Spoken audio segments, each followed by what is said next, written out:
Happy Bharat, happy world rich Bharat, rich world JF Bharat, yatra for Bharat, yatra for విశ్వం. So best marriage for extend life జనవరి 1కి దాదాపుగా 21 మందికి జరిగింది. ఈ జనవరి 19th కూడా మన best marriage for extend life అన్నాం కదా.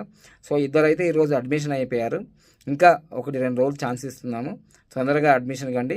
ఎందుకంటే best marriage for extend life 19th రోజు కూడా జరుగుతుంది. ఆల్రెడీ ఇద్దరు అడ్మిషన్ అయ్యారు కాబట్టి వాళ్ళకి జరుగుతుంది. ఇంకా ఎవరైనా ఉన్నా, ఎందుకంటే 10 సంవత్సరాల తర్వాత వస్తుంది, మళ్ళీ 2033లో వస్తుంది ఈ జనవరి నెలలో. So hurry up. సో భారతీయులకు 51,999, విదేశీయులకు 69,999. ఇది గమనించండి. ముఖ్యంగా ఏంటంటే ఈ జనవరి 19th చేసుకునే వాళ్ళకి ఈ తక్కువ ప్రైజు, మళ్ళీ అక్టోబర్లో చేసుకునే వాళ్ళకి మాత్రం ఖచ్చితంగా 1,59,999. అలా తగ్గేదే ఉండదు. ఫారిన్ వాళ్ళకి రూపాయి దక్క 2 లక్షల రూపాయలు ఉంటాయి, దాంట్లో తగ్గేదే లేదు. జుకేగా